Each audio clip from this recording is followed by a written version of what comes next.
Okay, hello all. Let me start sharing my screen with you and what we're going to talk about now is the latter part of Ivan's reign. Oops. Oh baby. Oh,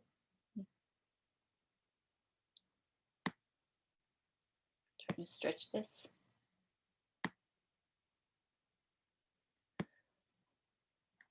Okay, what we're going to talk about now in this 20 minutes is the latter part of Ivan's reign. And I want to talk, there's two things that I hope to cover. We're going to talk about the Oprichnina, and I want to talk about the coming of the English and the emergence of that trade. If I don't get through as much as I want to, then on Tuesday, before we start talking about Jenkinson, I'll kind of finish up and give a mini lecture, and we'll proceed that way. So this first screen that you have is an article from the New York Times in 1963 announcing that Soviet anthropologists have exhumed the skull and skeleton of Ivan the Terrible, the Tsar of Muscovy, who died in 1584, from a tomb in the Kremlin's Archangel Cathedral. An article in Pravda today said the find had disclosed that Ivan was not handsome, had a wide face, and a sharp profile, and was 6 feet 3 inches tall. So that's what readers of the New York Times could read on July 20, on that summer morning in 1963.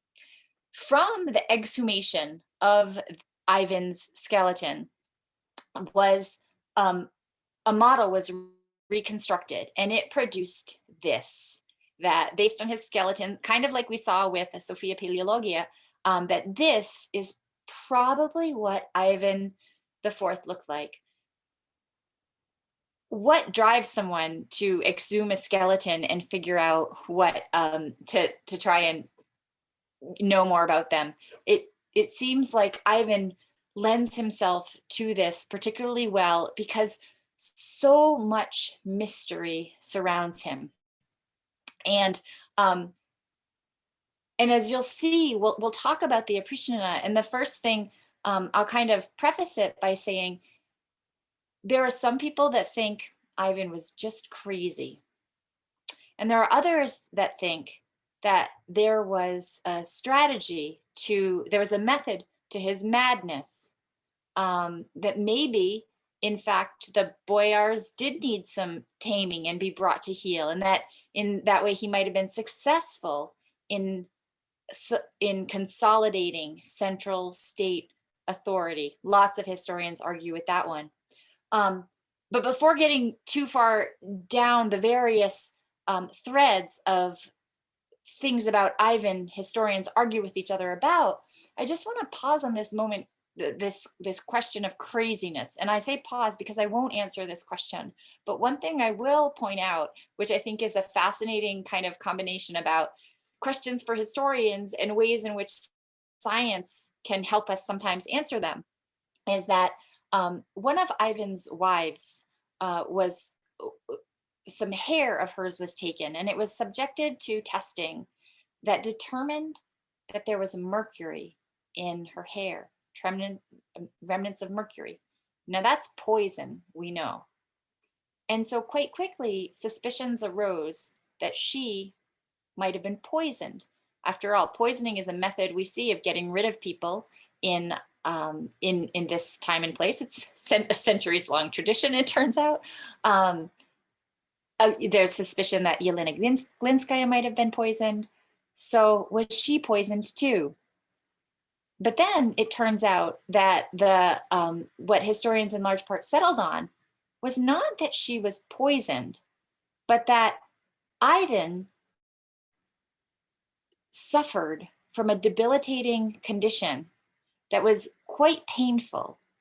And the treatment at the time for such a condition was to give mercury as a painkiller, that it would kind of be burned and inhaled, and that his wife, just if she was in the room with him while these treatments were going on, that would explain the remnants of mercury in her hair without foul play.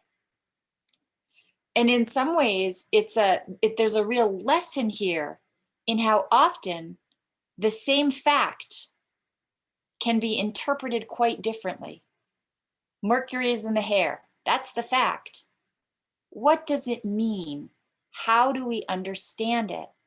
And so what you know about the context can help kind of round out that understanding. But it's in some ways it's an example that in history and in many cases in your own life, I mean, here's one of the transferable skills of being an analyst of the past, in that facts often don't speak for themselves. They require an interpretation to understand. All right, anyway, Ivan. So now we're going to talk about the Oprichnina. And the Oprichnina is a real doozy of a historical episode that can be hard to get our hands around. Now, first, this word, Oprichnina. The word Oprichnina comes from a Russian word, oprich, which means separate. And it actually meant, it could be the word that if a woman was widowed and most of the property would go to the kids, but say some segment of property, some would be set aside separately to support that widow for the rest of her life. That is one of the ways, that's how this word oprich was used. But then Ivan comes along and creates the Oprichnina, which is one of the most really confounding episodes in Russian history. So what was it? It was a time of separate realms, to put most simply, that lasted from 1565 to 1572. So how did it come about?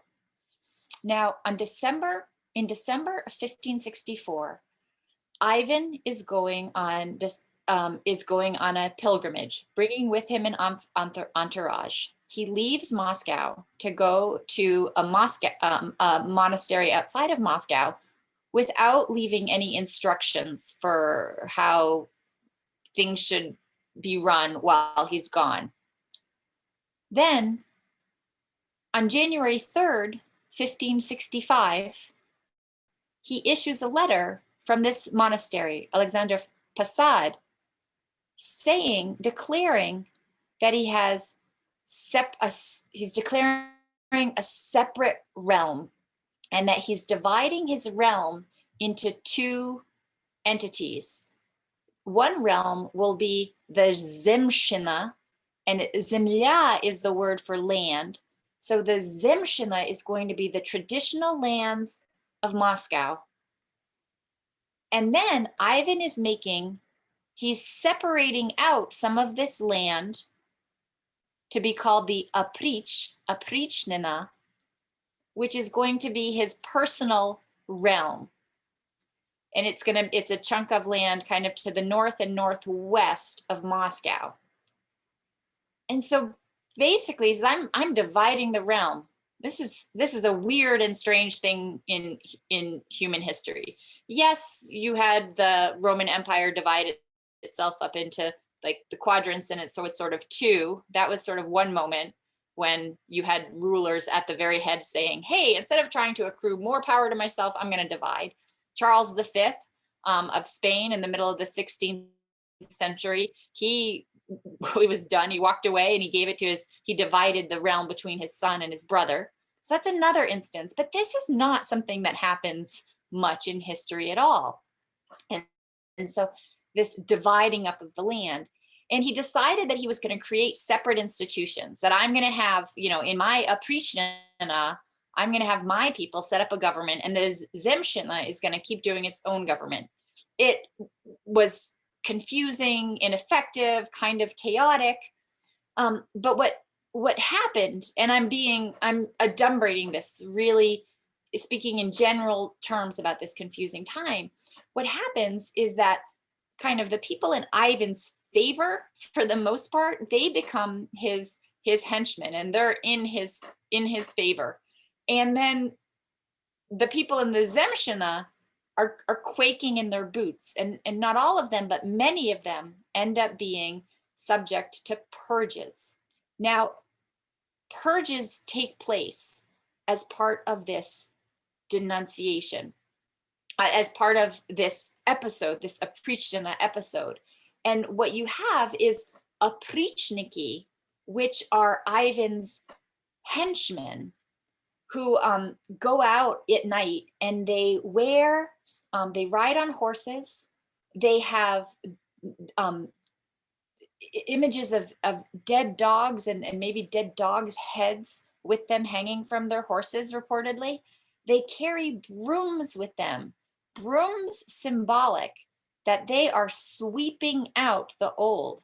They are getting rid of the corrupt. They're draining the swamp, you might say. And that there's this sense that the people that are disloyal to Ivan, that need to be purged, that should be purged, they will face the wrath of his Oprichniki, his royal servitors, and they go around in night. And we have a good amount of people that die. And internal Russian chronicles also record some mass purges in Novgorod in 1570. In the sweep of a couple of days, about 1,500 big men, meaning leaders in the community, were taken away and killed. The town of Suzdal faced a similar fate, where these Oprichniki swept in on their horses, and most of the noble people in Suzdal were wiped out. Now, I bring this up. I mentioned that these are incidents recorded in Russian-produced chronicles, because some historians say so much of what we even hear about Ivan the Fourth, Ivan the Terrible, is anti-Russian propaganda, anti-Ivan propaganda that gets produced on the penny presses in these German lands during the Livonian War. Right? While the Livonian War is going on, there's a real movement to, drum up or drum down any popularity of the enemy.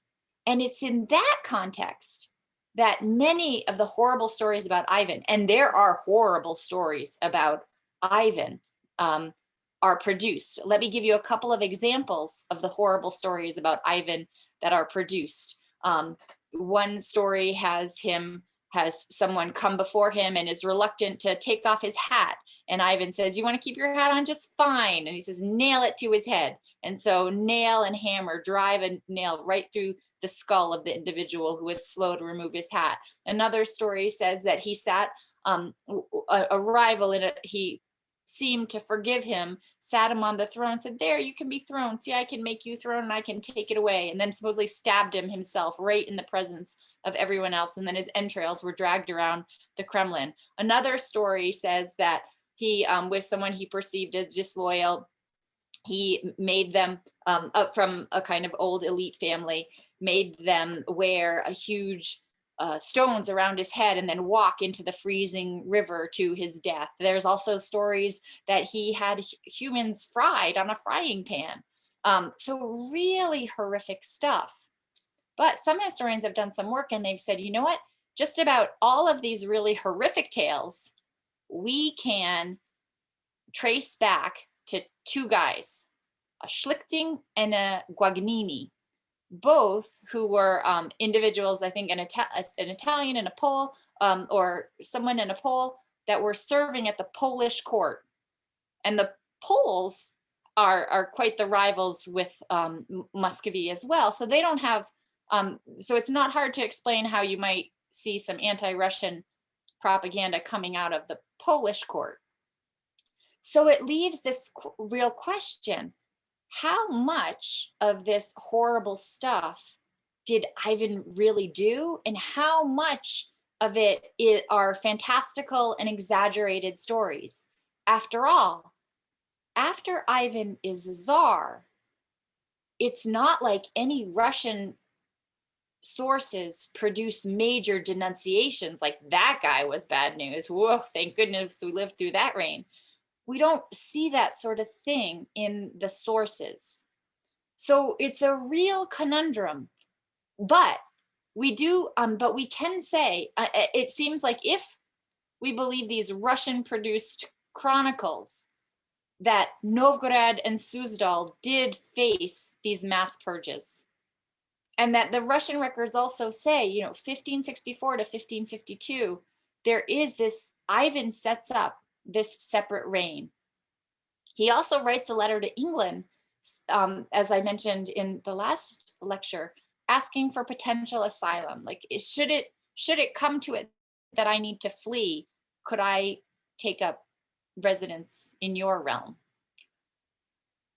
Um, and here's another, so what is the evidence outside that's Russian produced? What's evidence that we can trust? And it's really hard to know.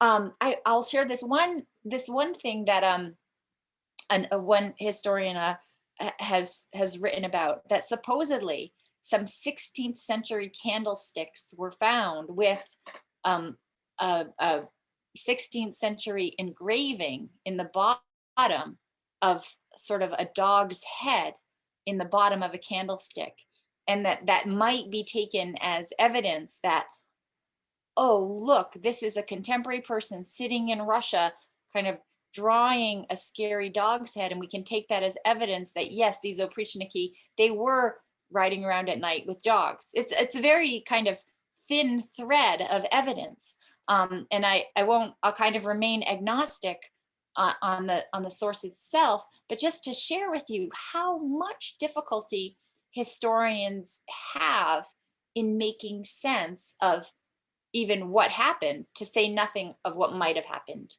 Here's an early 20th century photo of supposedly Russian villagers fleeing as the Oprichniki are coming into town to wreak havoc.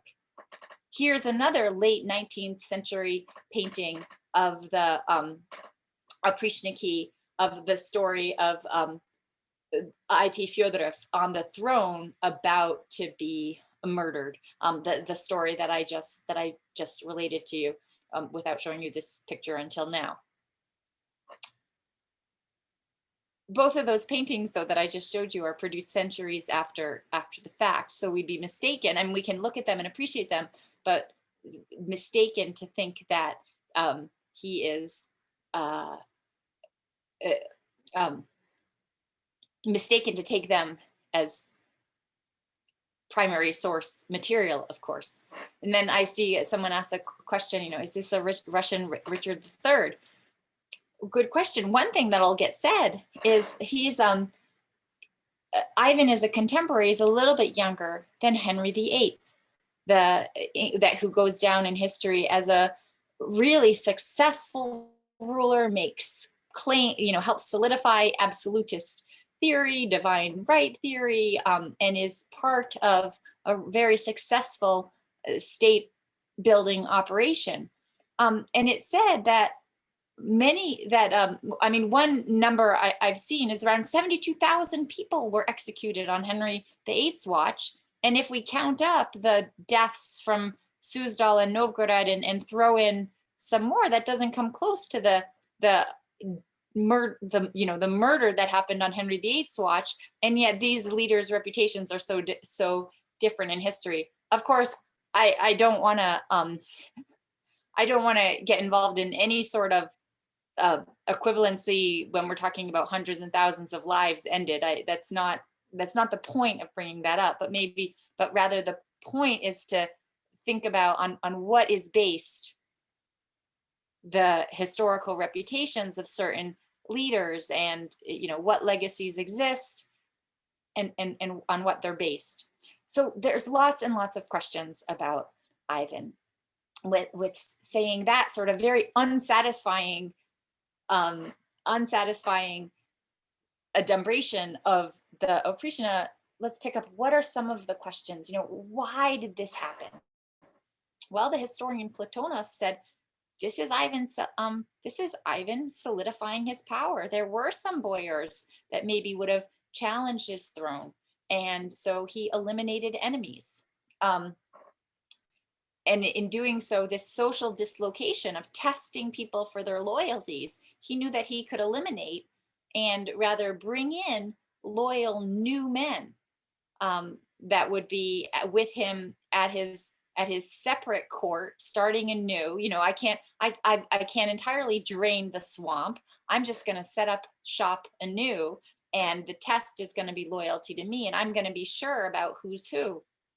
And this is going to create a generation of new men. One thing's for sure: if you have elite families that through the centuries have been in the halls of power, there's a sense of entitlement that kind of Ivan no one picked up off the street and raised to new heights is going to be much more easily, probably quite grateful for you and eternally grateful to you for raising his station. Is this part of what was going on with Ivan the Fourth? Of course, now we get into, I mentioned previously the film by Sergei Eisenstein made in Stalin's reign. That was one of the modus operandi of Stalin, that he took, he was that kind of behind the scenes doing the work of determining party membership and leadership, really raising people up from nothing. So throughout the Soviet Union, this kind of boring admin work turned out to go a long way in producing people that owed their careers to Stalin and were quite loyal to him and ready to believe whatever he told them was true. Again, as I mentioned before, between Eisenstein's film of Ivan the Fourth and the layers that might be in conversation with Stalin's reign, in many ways just serve to further muddy the waters in trying to understand what happened in his reign, why he did what he did, and what did people understand him to be doing. Were his actions completely over the top? Here's something some historians have said, actually,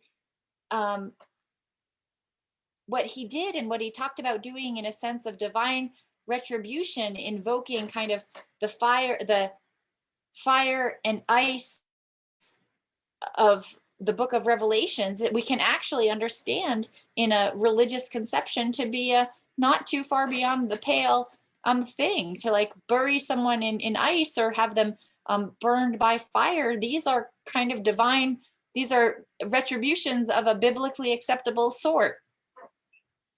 At any rate, so what was going on with the Oprichnina? Is it part of a strategy to eliminate potential challengers, consolidate authority?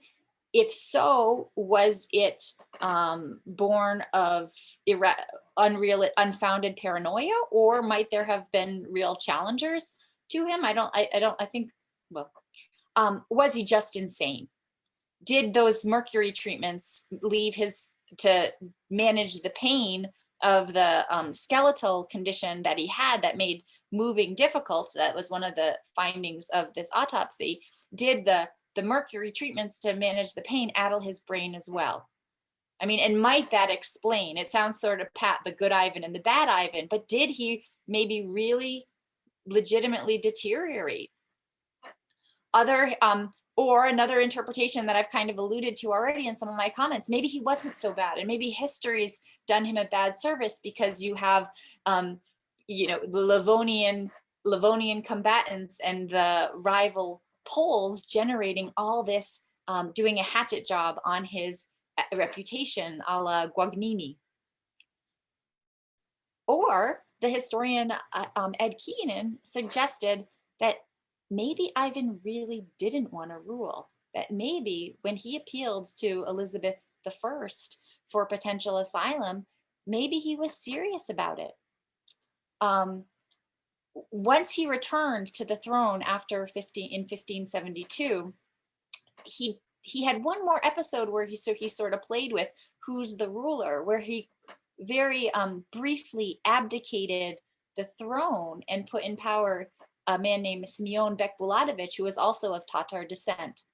And then that episode ended without too much follow through as well. So these are some of the ways in which historians have struggled to understand the Oprichnina, and to this day there's no definitive answer. Well, how did it all end? Even that, in 1571, well, it all ended quite quietly when Ivan came back, but it wasn't before in 1571 a Crimean raid severely sacked Moscow. Many people were killed, many people were kidnapped, much damage was done. And in the wake of that disaster, Ivan returned to the throne, and the talk of and the Oprichnina pretty much went away. So that's sort of a very unsatisfactory introduction to this episode, the Oprichnina in Russian history. The a couple more things that I want you to, oh my goodness, I have gone so over time. I apologize, and I will let you go, and we will pick this up on Tuesday. I'll start out by lecturing to you and look for the post about the Jenkinson reading. All right, have a good day. Have a good weekend. Thank you. Bye-bye. Thank you. Bye.